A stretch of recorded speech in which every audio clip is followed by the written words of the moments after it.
want to begin by thanking Cole for reaching out and inviting me to be a participant for tonight's presentation.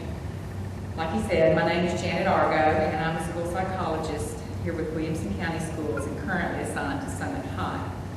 This is year 21 for me in the district, and prior to that I worked as a clinical therapist in the Middle Tennessee area with a specialized focus of trauma work utilizing individual, group, and family modes of treatment. I'm still sniffling from that presentation, sorry.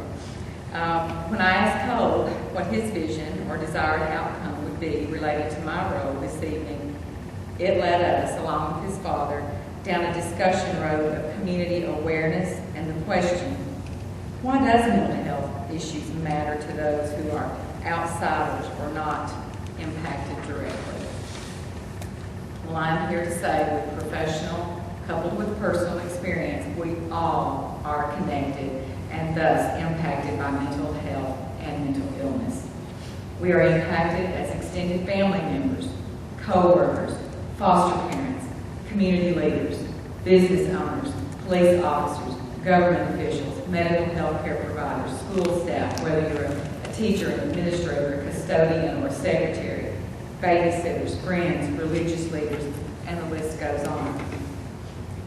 All you have to do is turn on the television or dive into social media to realize this reality. So what do we do about it? I could present you with staggering statistical facts about various mental illness diagnoses and various data points about our community in relationship to other surrounding communities or even the country. However, tonight's aim is to talk about resources and to begin the process of breaking down communication barriers, gaining insight through better understanding, and removing stigmas. The school system in Williamson County offers a variety of resources available to our students and their families.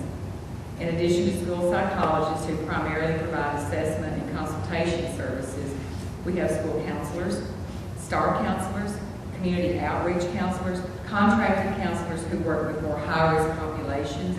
We have autism specialists, we have behavior specialists, and this year we have behavior interventionists as well. We have school social workers who assist families with appropriate community connections and referrals for therapy, as well as assisting with life's basic needs during other hardships. We work together as a team in recognizing that students' mental health needs are to be defined and addressed in conjunction with their educational needs. We meet with parents to help bridge any gaps and develop plans to include appropriate resources and accommodations for whole, WHOLE success.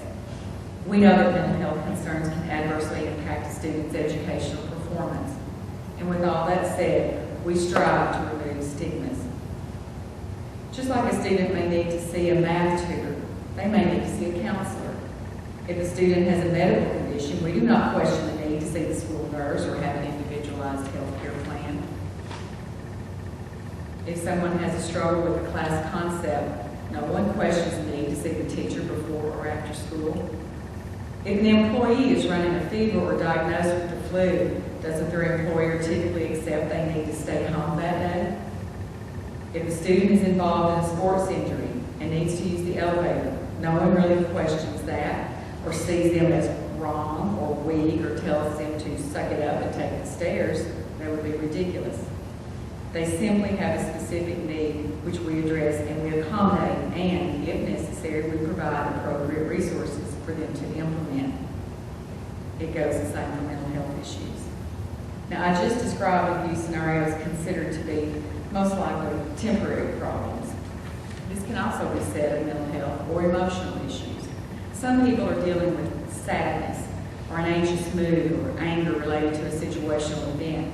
It doesn't mean that it will just resolve itself without some intervention, and it also doesn't necessarily mean that it's going to be lifelong. But on the other hand, just like someone diagnosed with a medical condition, such as diabetes or a diagnosed educational learning disability such as dyslexia, some mental illness diagnoses can be lifelong. They can have varying levels of manifesting throughout life stages and experiences. Do we question someone with diabetes the need for and the use of medication? Someone with diagnosed ADHD may need extra organizational tools or sensory breaks. anxiety or panic disorder may need to avoid overcrowded venues or utilize calming techniques to manage those symptoms. To further break down strategies, let's look at perception and reality. And communication is key.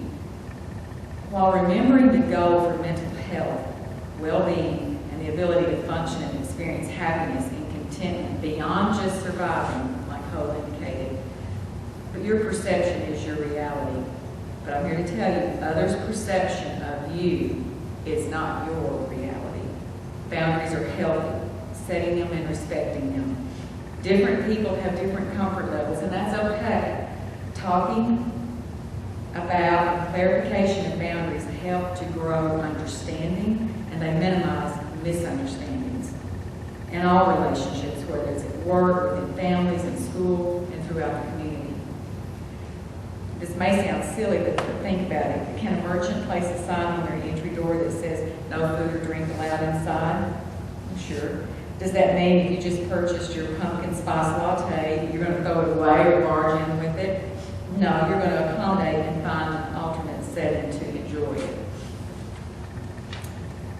Guys, it is a season, and I challenge myself with some way to work pumpkin spice in my presentation tonight.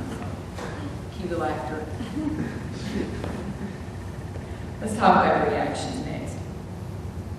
When someone discloses a problem or they share a diagnosis, it can definitely feel risky. Risky for the reaction you're going to receive. Will they believe me? Will they minimize it?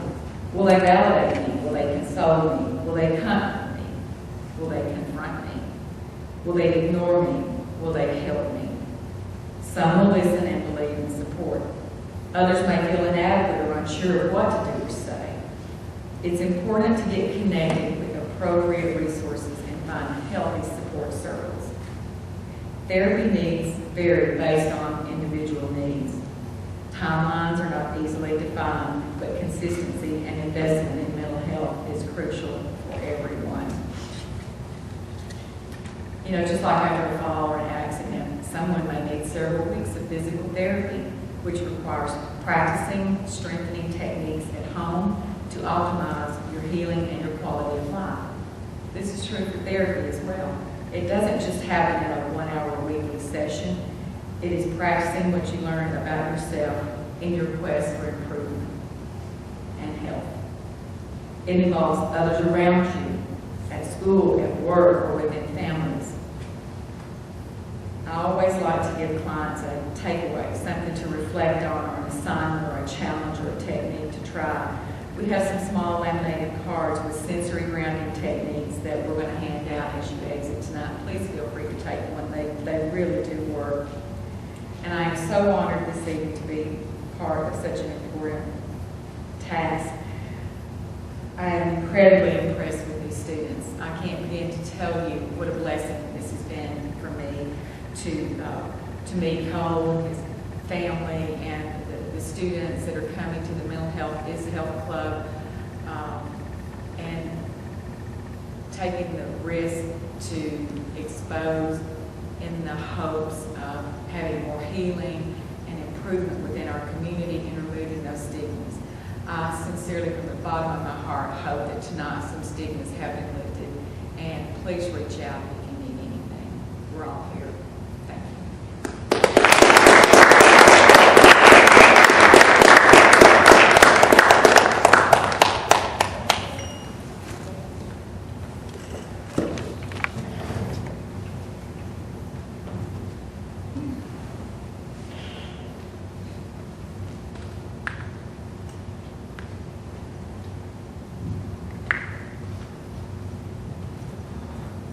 Again, thank you all for coming out tonight. I really appreciate showing your support.